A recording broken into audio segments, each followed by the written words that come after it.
예, 저희 오늘 말씀 함께 읽겠습니다. 시편 27편입니다. 시편 27편.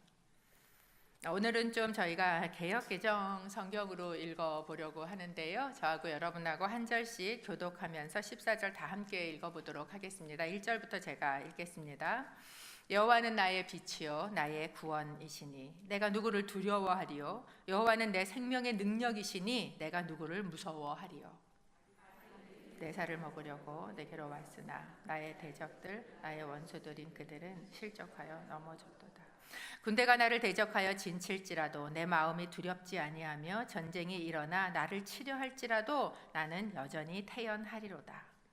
내가 여호와께 바라는 한 가지 일 그것을 구하리니 곧 내가 내 평생에 여호와의 집에 살면서 여호와의 아름다움을 바라보며 그의 성전에서 사모하는 그것이라. 여호와께서 환난 날에 나를 그의 초막 속에 비밀히 지키시고 그의 장막 은밀한 곳에 나를 숨기시며 높은 바위 위에 두시리로다.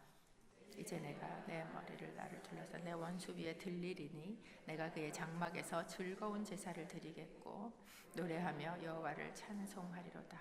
여호와여, 내가 소리내어 부르짖을 때에 들으시고 또한 나를 긍휼히 여기사 응답하소서. 너희는 내 얼굴을 찾으라 하실 때에 내가 마음으로 주께 말하되 여호와여, 내가 주의 얼굴을 찾으리이다 하였나이다. 주의 얼굴을 내게서 숨기지 마시고 주의 종을 노하여 버리지 마소서. 주는 나의 도움이 되셨나이다. 나의 구원의 하나님이여, 나를 버리지 마시고 떠나지 마소서. 내 부모는 나를 버렸으나 여호와는 나를 영접하시리이다. 여호와여, 주의 도를 내게 가르치시고 내 원수를 생각하셔서 평탄한 길로 나를 인도하소서. 내 생명을 내 대적에게 맡기지 마소서. 위증자와 악을 토하는 자가 일어나 나를 치려 함이니이다. 내가 산 자들의 땅에서 여호와의 선하심을 보게 될 줄 확실히 믿었도다. 14절. 너는 여호와를 기다릴지어다. 강하고 담대하며 여호와를 기다릴지어다. 아멘.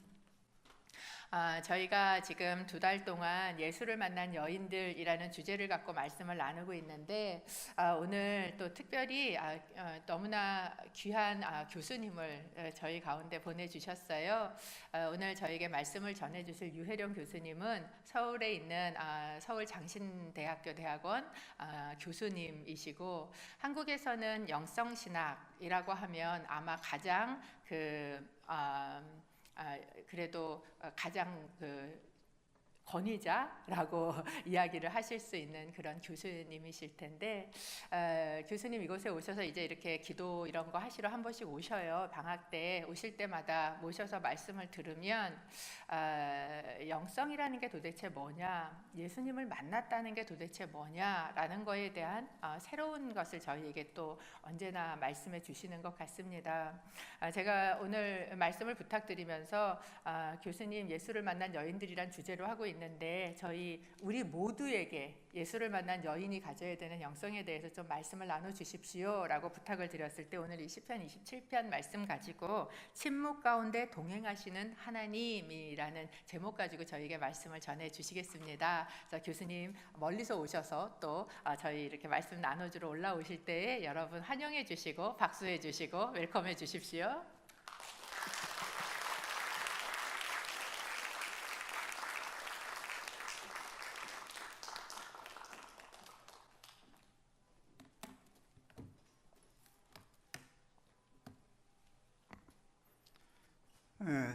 제가 잊혀질만 하면 한 번씩 나타나는 사람입니다.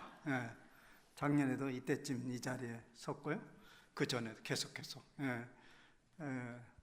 편안하셨습니까? 그래서 제가 여러분의 얼굴이 자세히 보이지 않는 그 섀도우, 그 상태에서 보기 때문에 모두 다 편안한 것 같습니다. 우리가 일상적으로 이렇게 편안할 때는 주님이 얼마나 그렇게 다정하신지요. 만나고자 하면 금방 얼굴을 내미는 듯, 느끼고 싶으면 금방 내 몸을 터치하는 듯 그렇게 느끼지요. 그런데요, 문제는 결정적인 때는 숨어버리세요. 경험해 보셨어요? 왜 죽을 병에 걸린 저 사람에 대해서는 아무 응답이 없습니까? 왕창 무너진 이 사업에 대해서는 아무 말도 없습니까? 저렇게 원수지간에 있는 사람들의 그 고통 가운데서는 왜 아무 소리가 없습니까? 어떻게 그건 해결해야 됩니까? 오늘 본문 말씀을 여러분들 읽으면서 느낌이 뭡니까? 성경을 읽을 때 굉장히 중요한 것은요, 특별히 시편을 읽을 때는 뜻을 생각하면서 읽으면 안 됩니다. 여러분이 과거에 중고등학교 다닐 때 시를 읽을 때 그렇게 읽어서 시를 감상하는 법을 잃어버렸을지 모르겠습니다. 밑줄 짝, 이것은 바로 무엇을 의미하는 것이다. 그렇게 하면 시는 전체를 파악할 수가 없습니다. 시편 같은 것은 읽으면서 그냥 느껴야 됩니다. 그리고 느낌을 통해서 그 의미를 파고들어야 되는 거죠. 오늘 말씀을 읽으면서 물론 짧은 시간 긴 말씀을 읽었기 때문에 뭐 뜻을 생각할 겨를도 없었을 것입니다. 그러나 몇 마디 자기 개별적으로 좋아하는 말씀은 눈에 턱턱 들어왔을 것입니다. 그러나 또 그 눈에 턱턱 들어오면서도 마음에 안 드는 말씀들이 또 툭툭 튀어나오기도 했을 것입니다. 그래서 전체를 이제 종합해서 느낌을 생각해 본다면 뭘까요? 뒤죽박죽입니다. 뒤죽박죽. 얼굴을 내미시는 듯 하다가 숨어버리시고, 하나님을 찬양하고 기뻐하는 듯 하다가 도대체 당신은 어디 계십니까? 신음하는 소리. 뭐 승리한 것처럼 했다가 또 망했다는 것처럼, 이 뒤죽박죽 얽혀진 상황, 이것이 사실은 우리의 신앙의 모습이고 삶 속에서 나타나신 하나님의 얼굴입니다. 이 비밀을 찾아내기까지는 우린 진정으로 하나님을 안다고 할 수 없고 그분과 동행한다고 말할 수 없습니다. 오늘 본문의 분위기는 그림자가 짙게 드리워졌습니다. 전체적으로 아주 그림자가 드려진 상황인데요. 도대체 이 그림자는 어디로부터 비롯된 것입니까? 두려움입니다. 여러 가지 지금 환란의 바람이 막 몰아치고 있습니다. 이 시편 기자에게. 그런 상황 속에서 혹은 그 상황을 쫙 지나가면서 돌이켜보면서 쓴 글입니다. 첫째는 아주 끔찍한 말이 본문에 나옵니다. 악인들이 내 살을 먹으려고 달려오고 있다고 그래요. 악인들이 내 살을, 그런 경험 해봤어요? 아니, 살을 먹다니요. 정말 끔찍한 일이죠. 아마 이런 비슷한 경험들은 여러분들이 아마 대부분 한 번씩은 했을 거예요. 사람이 무서워지는 때를 경험해 봤습니까? 사람이 무서워져요. 그런 경험을 해본 사람은 아마 이 말이 감이 올 것입니다.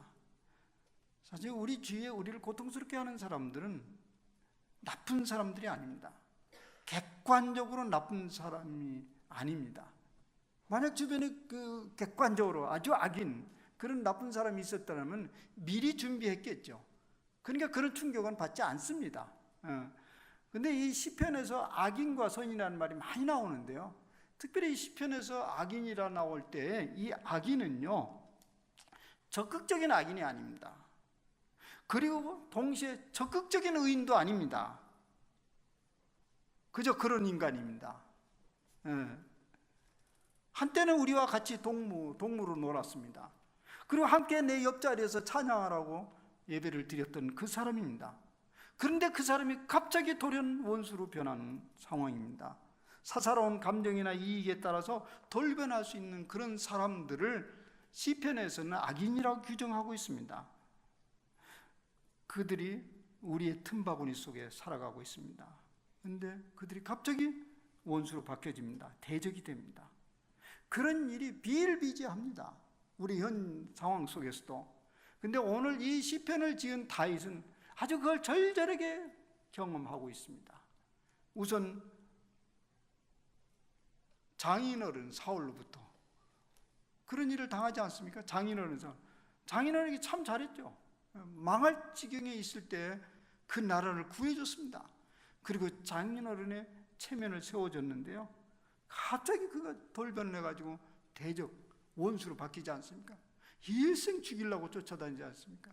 어떻게 그것을 받아들일 수 있습니까? 그리고 또 그토록 사랑했던 아들, 압살롬이 그를 대적하면서 살을 뜯어먹으려고 달려들지 않았습니까? 하물며 그의 권력을 보고 쫓아다녔던 신복들이야 말할 건 뭐 있겠습니까? 호시탐탐 노리는 그 틈바구니에서 얼마나 고통스러웠겠습니까? 하물며 우리의 범인 같은 인생들이야 그런 고통을 어떻게 피할 수 있겠습니까? 둘째는 여기에 보면 이런 말이에요. 군대가 나를 대적하여 진칠지라도. 군대, 사실 이건 실제적인 것이죠. 다윗은 일생 전장터에서 살았습니다. 일생 전장터에 살았어요. 그 전쟁은 언제나 우리의 생명을 삼키려고 달려드는 환란이었습니다. 아무리 용사라도 전쟁은 언제나 생명을 담보하는 모험입니다. 이 세상에 전쟁을 즐기는 사람 아무도 없습니다. 사실 이 세상에 전쟁을 제일 많이 하는 나라가 이 나라입니다. 미국이 이 세상에서 전쟁을 제일 많이 해요. 그 실전 경험이 아주 많아서 미국 군인들 다 무서워해요. 그래서 우리는 전쟁 놀이라고 말하지만은 당사자가 그걸 들으면 끔찍한 소리일 거예요. 누구도 그걸 원하지 않아요. 전쟁하기 위해서 군대 가는데도 전쟁이 터지면 두려워하는 것입니다. 다윗은 아마 이렇게 외쳤을 것입니다. 이제 전쟁 그만. 그런 마음이 있었을 것입니다. 우리네 삶도 돌이켜보면 역시 전쟁입니다. 여러분들이 지금 편안하게 아무 생각할 수 있지만 세상을 눈을 들어보면 우리 인생살이가 다 전쟁입니다. 어디에도 평화가 없다고 그래서 우리는 노래를 부릅니다. 나만 잘한다고 평화가 찾아옵니까?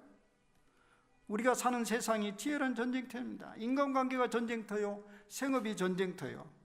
언제나 크고 작은 승패의 긴장감 속에서 살아가는 것이 인생들입니다. 이것이 고난이요 환난입니다. 우리가 장례식장에서 때때로 듣는 소리입니다. 이제 모든 수고와 환난이 끝났습니다. 편안히 영면하세요.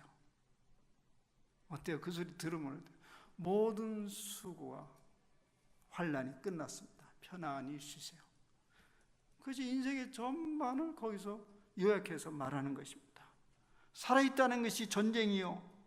그래 여러분들이 볼 수만 있다면 우리의 육체 깊이를 들여다 보세요. 우리 세포 하나하나마다 모두 다 긴장돼요. 곤두서 있습니다. 몰라요. 얼바에는 살기가 좀 평화로워서 그럴지 몰라도 제가 사는 서울은 사람들마다 보면 얼굴에 세포가 막 곤두서가지고 삐죽삐죽한 것이 보이는 그런 삶의 현장 속에 살고 있습니다. 세 번째, 이 시편에는 또 무엇이 나타나냐면요, 버리지 말라고 간절히 호소를 하고 있습니다. 버리지 말라고. 나의 구원의 하나님이여 나를 버리지 마옵소서. 나를 떠나지 마옵소서. 내 부모는 나를 버렸으나 나를 버리지 마옵소서. 얼마나 애달픈 부르짖음입니까? 버림받음에 대한 두려움입니다. 이미 앞에서 언급한 대로 다윗의 일생은 배반의 연속이었습니다. 그는 부르짖지 않을 수 없었습니다. 나의 구원의 하나님이여 나를 버리지 마시고 떠나지 마소서. 내 부모는 나를 버렸으나 여호와는 나를 영접하시리이다. 사람들로부터 버림받는 일만큼 고통스러운 일은 없습니다. 그러나 인생살이에서 크고 작은 배반을 피할 수는 없습니다. 더욱이 우리는 모두 다 인정받기를 목말라 하고 있죠. 그 인정받기를 목말라 하는 그곳에 언제나 배반은 기다리고 있습니다. 배반받을 준비를 하면서 살아야 됩니다. 특히 오늘 현대인들은 모두 다 자기 도치주의에 살아갑니다. 자기 잘난 맛에 산다고 그러잖아요.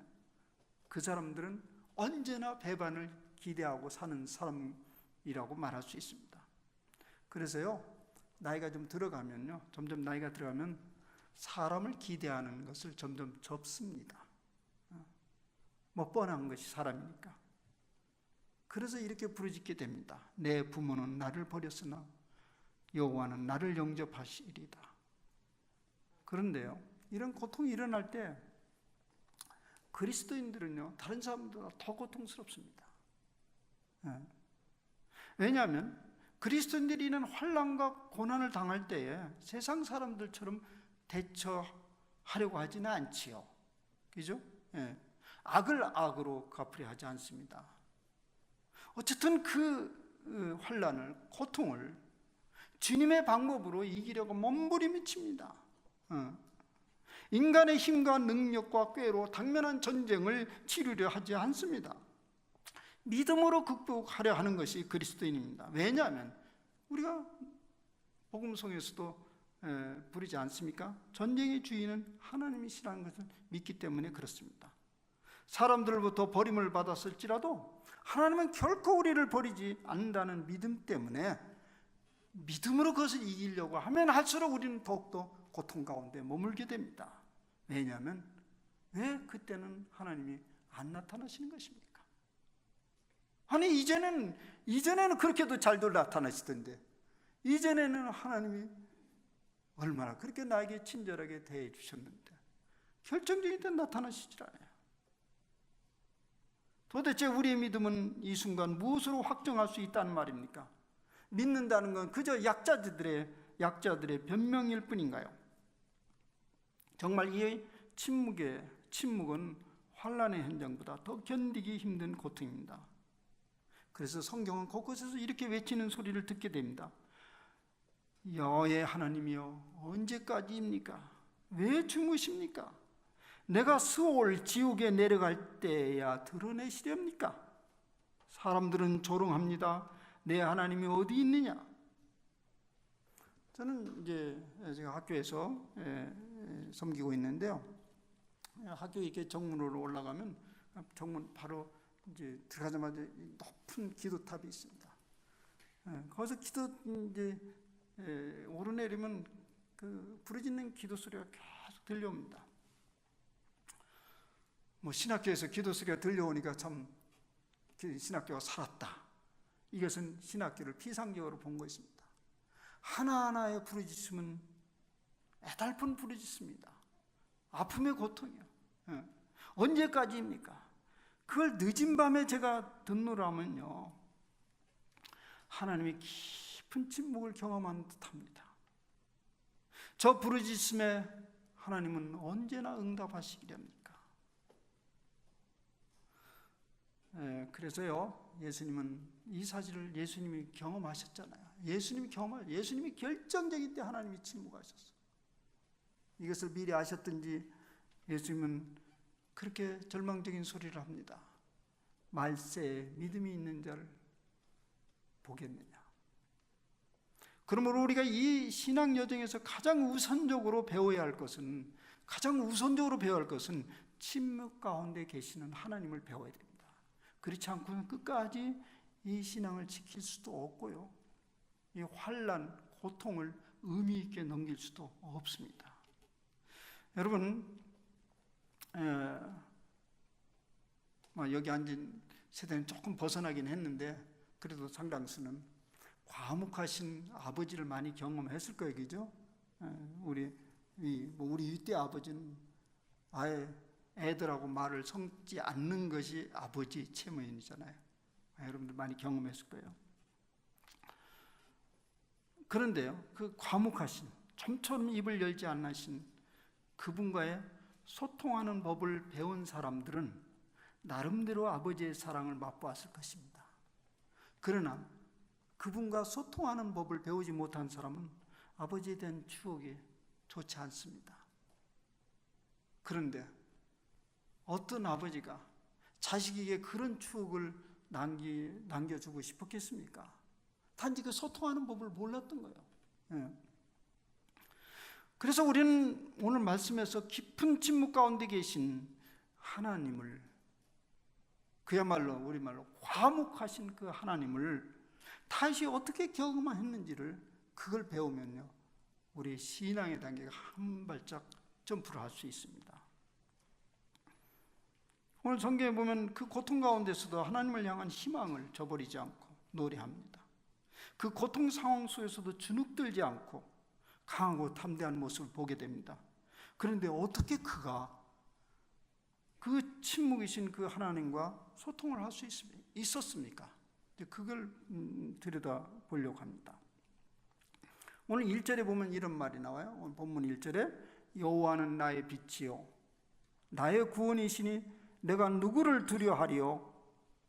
여호와는 내 생명의 능력이시니 내가 누구를 무서워하리요? 이 말씀을 들으면서 여러분들 무슨 생각이 떠오릅니까? 다윗이 어떻게 알았대? 이런 느낌이 안 들어요? 저는 때때로 성경을 보면서 어떻게 알았대? 여호와 하나님이 빛이요 구원이시오, 그걸 어떻게 알았대? 예. 침묵 가운데 계시는 하나님을 무슨 근거로 빛이요 구원이요 생명의 능력이라고 말할 수 있습니까? 근거가 뭡니까? 첫째, 다윗은 자기 모습을 보면서 그것을 알아차렸습니다. 자기를 집어삼키려는 그 칠흑과 같은 고난의 골짜기를 어떻게 통과했습니까? 여호와 하나님의 빛이 그 앞을 비춰 주었기에 실족하지 않고 여기까지 이르게 되었습니다. 그렇게 고백하는 거예요. 지난날을 보니까 깊은 수렁과 깊은 고난의 골짜기로부터 결코 빠져나올 수 없을 것 같았는데 어떻게 오늘 버젓이 살아 있습니까? 죽을 것 같았는데 누가 나를 여기다 가져다 놓았습니까? 그분이 바로 침묵 가운데 계신 하나님이 아니셨습니까? 그러니 그분을 나의 구원이시오 내 생명의 능력이라고 말할 수밖에 없었던 것이죠. 두 번째는 내 살을 먹으려고 덫을 놓고 온갖 꾀를 쓰던 그 사람들이 도리어 자신이 쳐놓은 덫과 꾀에 걸려 넘어진 것을 목격한 것입니다. 그래서 2절에서 이렇게 증언하고 있습니다. 악인들이 내 살을 먹으려고 내게로 왔으나 나의 대적들, 나의 원수들인 그들은 실족하여 넘어졌도다. 말과 같이 그렇게 빠르고 힘있게 달리던 용사들이 지금 어디에 있습니까? 그들이 지금 실족하여 맥도 쓰지 못하고 있지 않습니까? 어째서 내 원수들이 그렇게 되었습니까? 어찌 그런 일이 벌어질 수 있습니까? 끝없이 침묵하는 듯 하셨던 그분이 여전히 일하고 계셨군요. 그런 고백이었습니다. 이렇게 시편 기자는 침묵하신 하나님을 경험했습니다. 저들의 악한 발걸음을 제멋대로 갈 때까지 버려두지 않았습니다. 만약 그렇게 버려주었더라면 내가 그렇게 일하시지 않고 침묵 가운데 그분 아무 일도 하지 않으셨다는 그분이 사실이라고 한다면 오늘 이 세상에는 아무도 그분을 향해서 부르짖는 사람이 없게 되었을 것입니다. 이 세상은 완전히 황무하고 황폐한 땅이 되었을 것입니다. 그런데 하나님은 이 세상을 그렇게 버려두지 않으셨습니다. 지나온 발자취, 역사의 발자취를 돌이켜보면 그렇게 느끼지 않을 수 없습니다. 이 세상의 주인이 누구인지를 뚜렷이 볼 수 있다는 말입니다. 구약에도 침묵이신 하나님에 대해서 이렇게 설명하고 있습니다. 신명기 8장에는 이스라엘 백성에게 모세가 이렇게 얘기하고 있습니다. 내 하나님 여호와께서 이 40년 동안 내게 광야길을 걷게 하신 것을 기억하라. 이는 너를 낮추시며 너를 시험하사 내 마음이 어떠한지 그 명령을 지키는지 지키지 않는지를 알려 하심이라.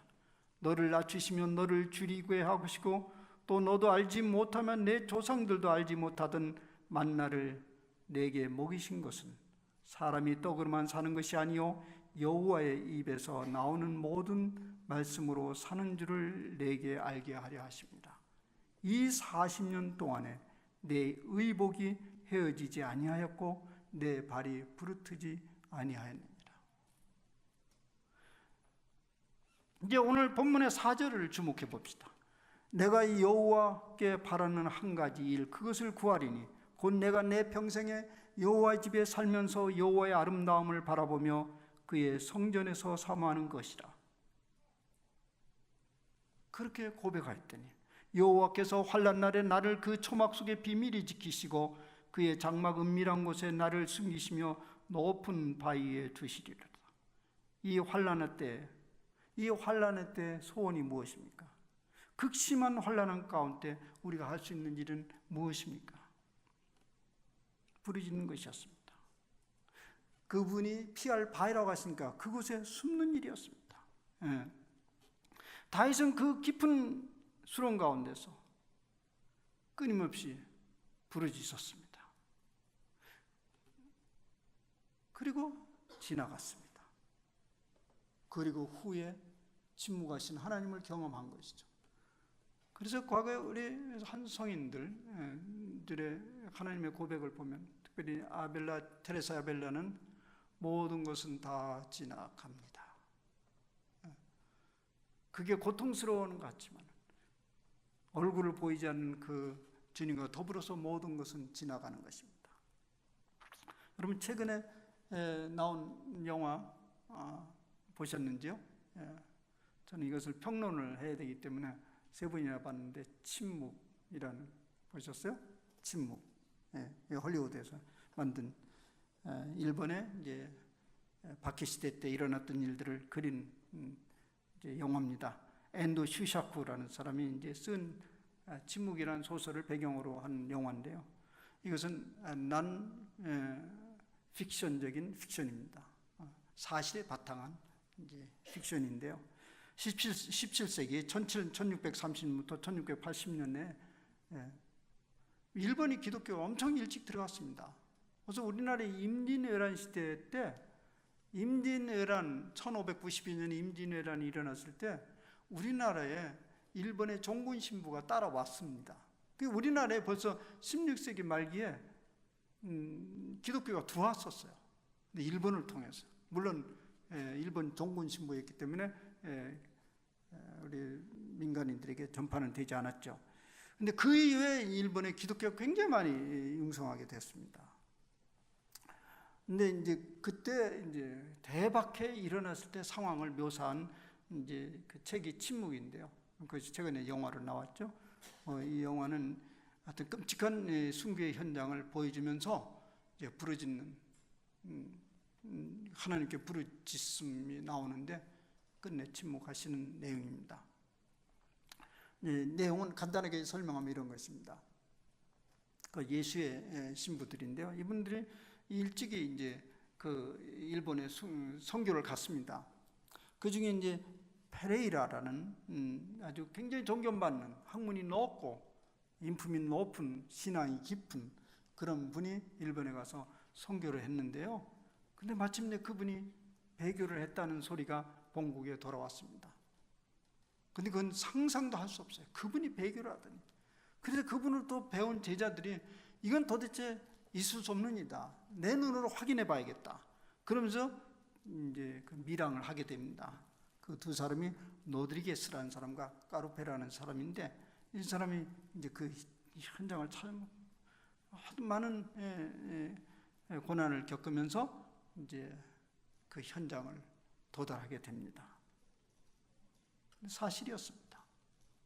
그리고 그 박해 현장은 예상보다 엄청 잔혹하고 끔찍했습니다. 실제가 어서도 굉장히 잔혹하고 끔찍하게 그 장면이 나타납니다.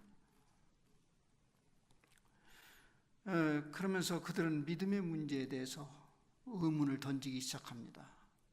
믿음이라는 게 뭡니까? 사람 살리는 거 아닙니까? 근데 거기에서는 믿음이라는 이름으로 잔혹하게 사람들이 죽어가고 있습니다. 이때 그 신자들에게 믿음을 계속 지키라고 해야 될지, 그러면서 목숨을 내놓으라고 해야 될지, 아니면 살아남기 위해서 배교를 해야 할지 고민합니다. 로드리게스는 그 심한 혼란 가운데서 하나님께 간절히 기도합니다. 한마디만 하시옵소서. 이것이 당신이 하시는 일이라는 것을 한마디만 하시옵소서. 당신은 어디 계십니까? 끝내 침묵이었습니다. 배교 현장은 점점점 절정에, 사람들이 이제 지쳐가지고 막 배교가 일어나고 여전히 순교는 계속 일어나고 아주 뒤죽박죽이 되고 있는. 근데 이런 일이 벌어졌어요. 이미 배교자가 된 사람들이, 배교자가 된 사람들 또 다시 죽이는 거예요. 배교자를.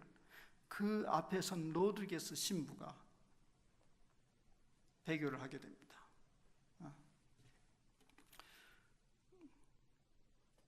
그리고 배교한 후에 일본 여자와 결혼하여서 일생을 살게 됩니다. 그냥 일생 살게 됩니다. 배교를 의심한 당국은 그로 하여금 정기적인 배교를 요구합니다. 그러면서 그 사람은 로드리게스는 이름 없이 사라집니다. 죽었어요. 당국은 그가 기독교였다는 그 흔적을 아주 완전히 지워버리기 위해서 그 장례를 불교식으로 치르게 됩니다.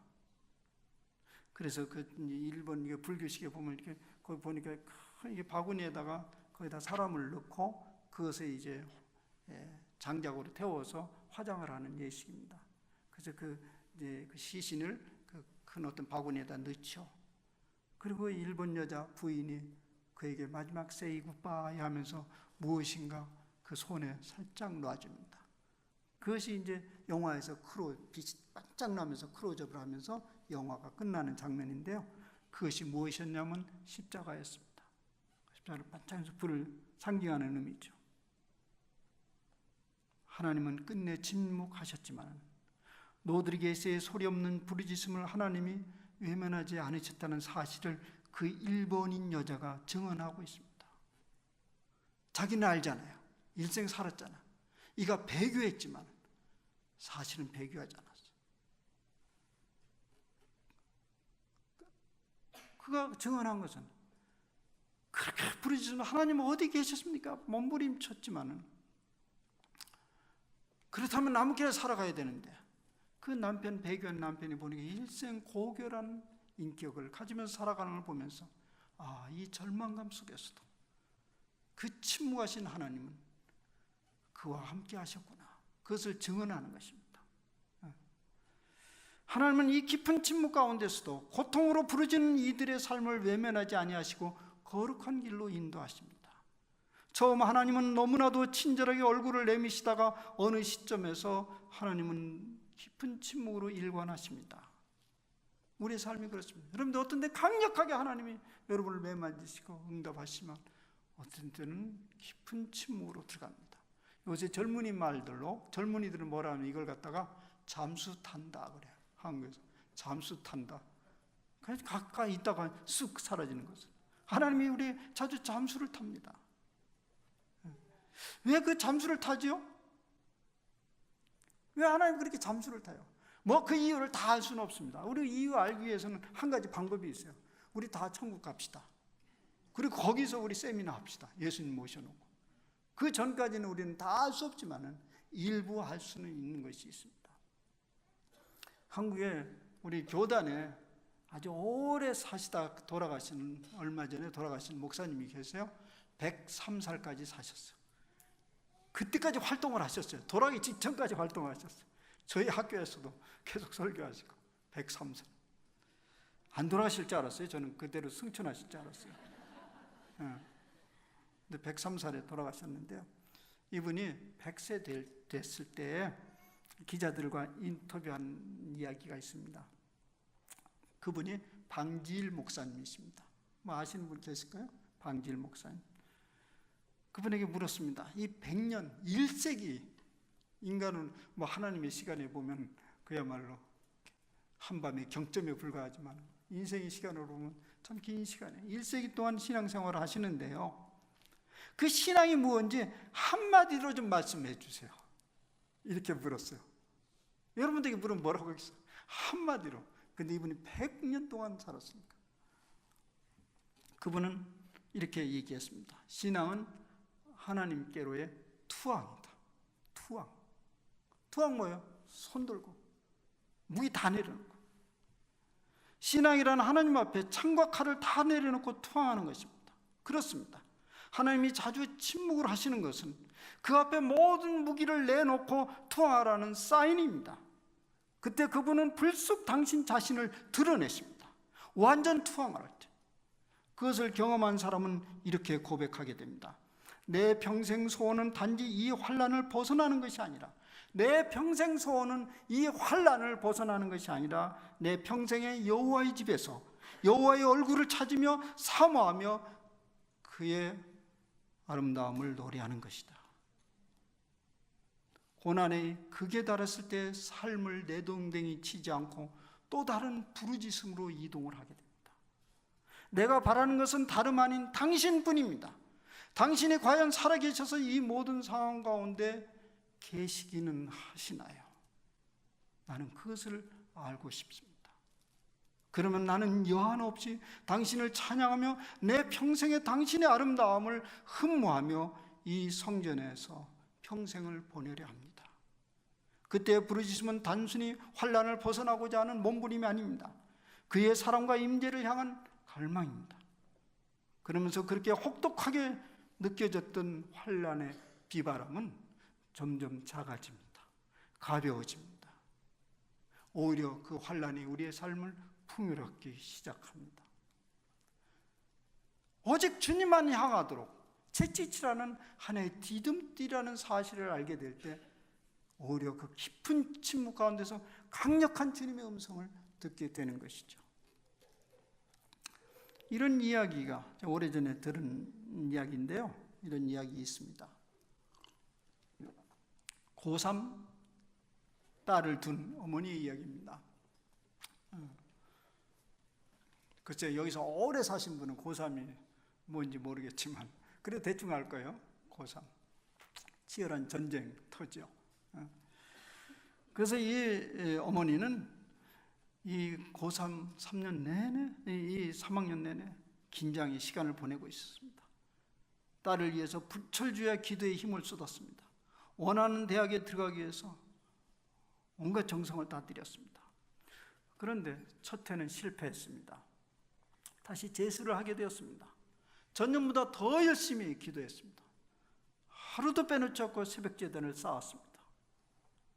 딸도 엄마의 정성에 부응하여 예상보다 아주 좋은 수능 점수를 얻었습니다.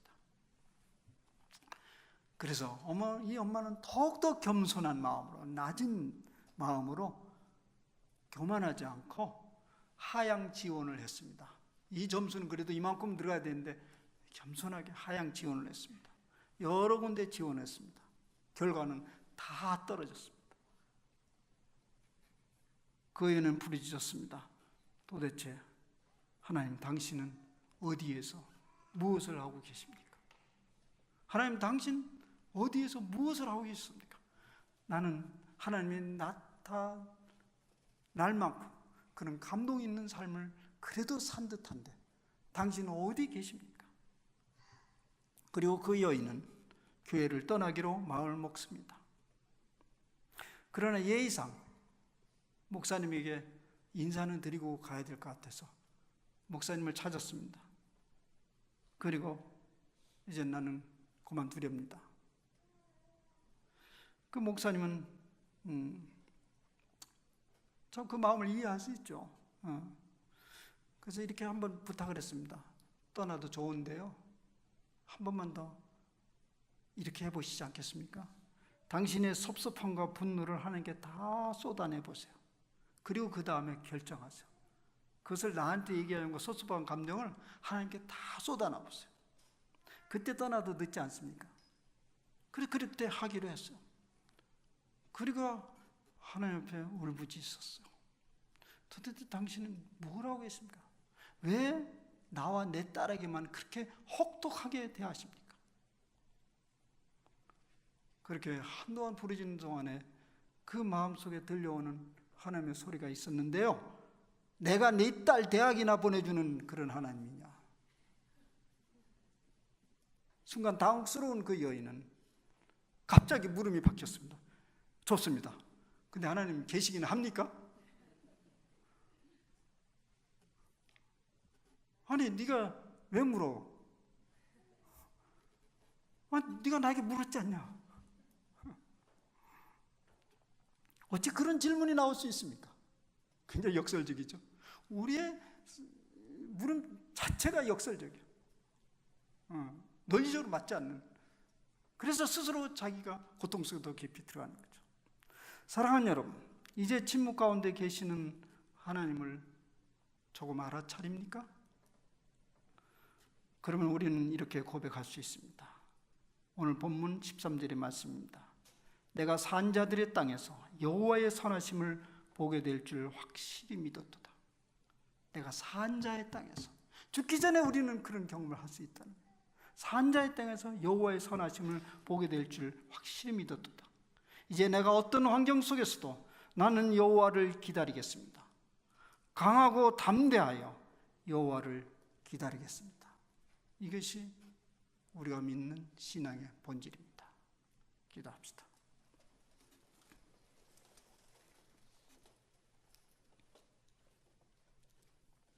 주님, 당신은 누구이십니까? 일찍이 당신을 깊게 경험한 모세의 물음이었습니다. 나는 스스로 있는 자이다. 또 다시 묻습니다. 하나님, 왜 나를 이 고난의 수렁 속에 몰아넣습니까? 왜 나를 선택해서 이 고통 속에 몰아넣습니까? 나를 축복하옵소서. 당신 누구입니까? 주님 말씀하십니다. 그러면 너는 누구냐? 야곱에게 나타나신 하나님의 음성이었습니다. 주님, 우리는 하나님 당신을 알 수 없습니다. 그러나 신뢰합니다. 내 삶의 여정을 보니 깊은 침묵 가운데 떠나지 않고 그곳에서 일하고 계셨고 동행하고 계셨습니다. 만약 그때 주님이 활동하시지 않으셨더라면 그 깊은 수렁에서 나는 영원히 헤어나지 못했을 것입니다. 그 어둠의 터널에서 영원히 빠져나오지 못했을 것입니다. 그 분노에서 영원히 헤어나지 못했을 것입니다. 주님, 침묵 가운데 끊임없이 활동하시고 우리 가운데 계시는 그분을 믿습니다. 그분을 기대합니다. 그래서 그의 성전에서 그의 아름다움을 사모하며 그를 기다리겠습니다. 주님, 우리로 하여금 이런 깊은 수렁에서 순환 가운데서 낙담하지 않도록 주님 오래 얼굴을 숨기지 마옵소서. 우리를 인도하여 주시옵소서. 이제 이어서 계속 기도하겠습니다. 여러분, 지금 조용히 돌이켜보세요. 여기 함께 예배에 나와서 하나님을 찬양하고 거기 계시고 우리를 만지시고 싸매주시고 친절하신 그분이 현장으로 나가면 금방 달라지는 걸 경험하게 됩니다. 이미 여러분들은 그 현장을 지금 살아가고 있습니다. 주님께 외쳐보세요. 주님은 언제입니까? 어떻게 당신을 믿을 수 있습니까? 당신이 활동하시는 것을 어떻게 확인할 수 있습니까? 주님은 언제이십니까? 내 사업은 왜 이렇습니까? 우리 자녀들은 왜 이렇습니까? 내 질병은 언제까지입니까? 내 주위에 맴돌고 있는 저 원수들은 언제까지입니까? 주님께 계속해서 한번 외쳐보시기 바랍니다.